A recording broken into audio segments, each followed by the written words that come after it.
Sveiki. Šiandien parodysiu, kaip pasidaryti atvado dugninės meškerės inline sistemėlį.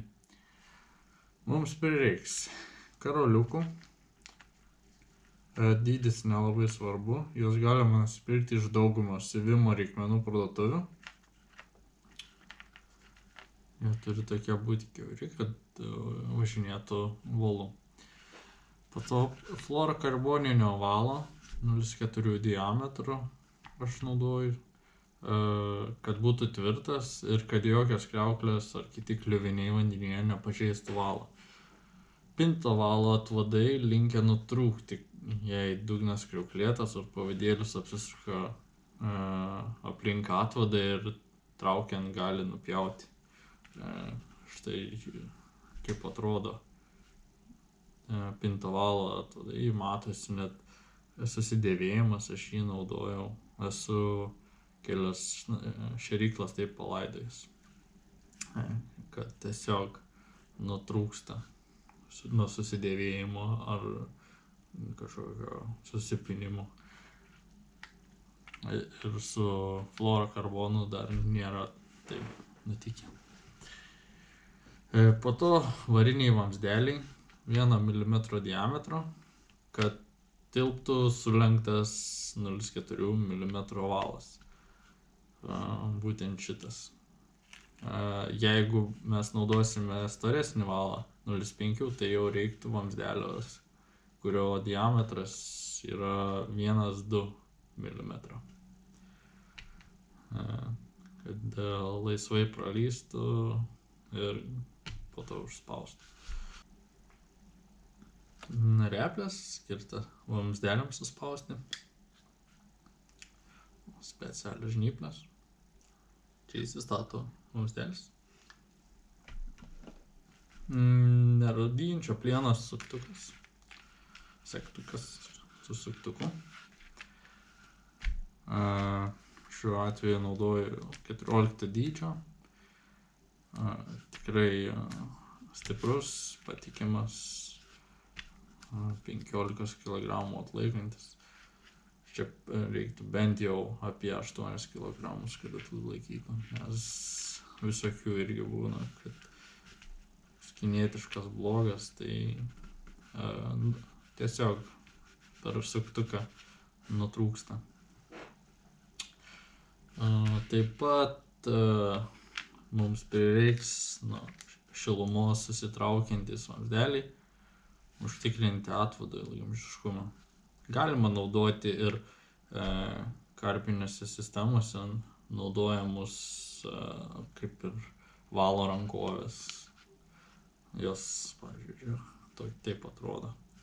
Yra ir trumpesnės, pavyzdžiui, labai smagus atvadai gaunasi su šiomis rankovėmis.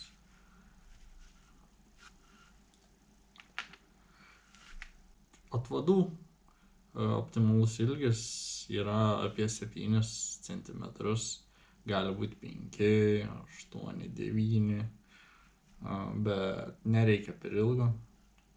Per ilgi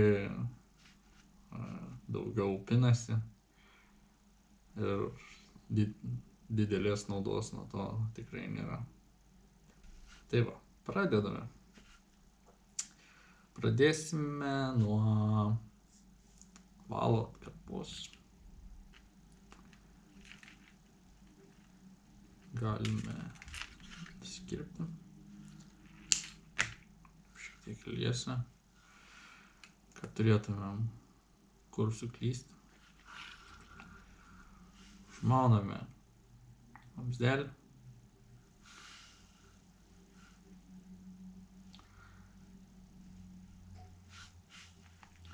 Paėmame karoliuką, praveriame pro valą.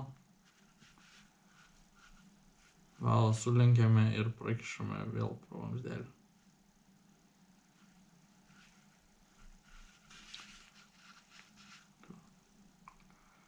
Padarome šitaip.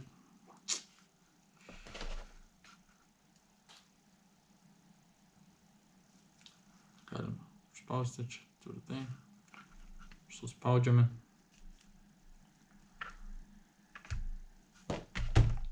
turime vieną atvadą dalį, nukerpame nereikalingą valo galą. Ir paėmame vamzdelį, nukerpame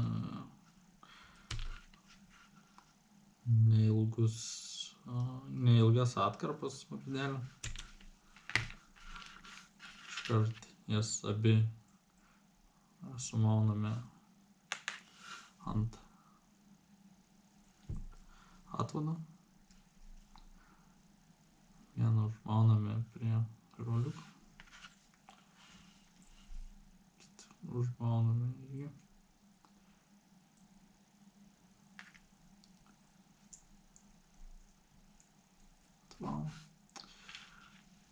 Ir kitas žingsnis yra dar vienas vamzdelis.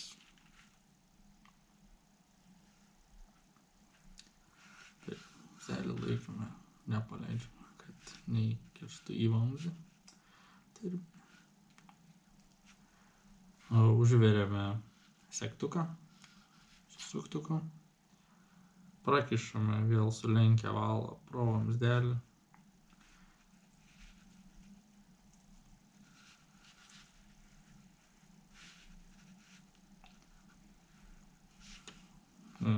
Taip. Ir užspaudžiame vamzdelį prie pat suktuko pradžios. Spaudžiame. Užsispaudė, greičiausiai. Nukerpame valą, atkarpą nereikalingą. Gali šiek tiek likti, nėra čia tame bėdos.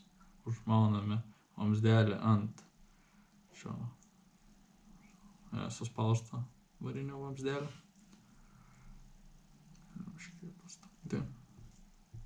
Štai va, ir turime puikiai atrodanti atvadą. Norėdami sustiprinti, galime naudoti klijus, tvirtai laikytis. Ir nepatektų, pavyzdžiui, vanduo į vamzdelius. Sekantis paskutinis žingsnis yra suteikti karščio vamzdeliam, kad jie apsitrauktų aplink šios varinius vamzdelius suspaustus ir aplink valą. Tam panaudosime karštą vandenį iš virdulio.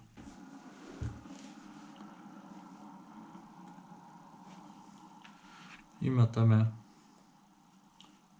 paruoštą atvadą į puodelį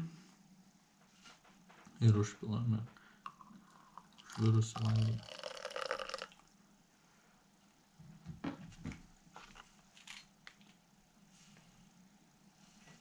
Ilgai nereikia laikyti.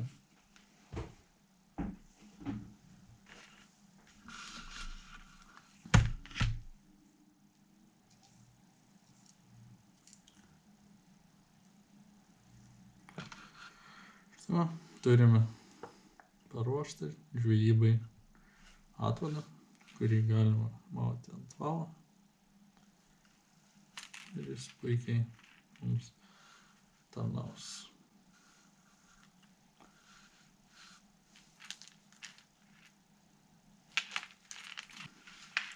Šis atvadas yra tinkamas profesionaliai žvejybai, nes profesionalioje žvejyboje, dugninėje profesionalioje žvejyboje leidžiama tik inline sistemėlė. Ta, kuri turi laisvai bėgioti po jūsų valą su šėrykla. Ir nutrūkimo atveju, kad žuvis nebūtų įkalinta kartu su šėrykla. Dėkui, kad žiūrėjote ir iki kito karto.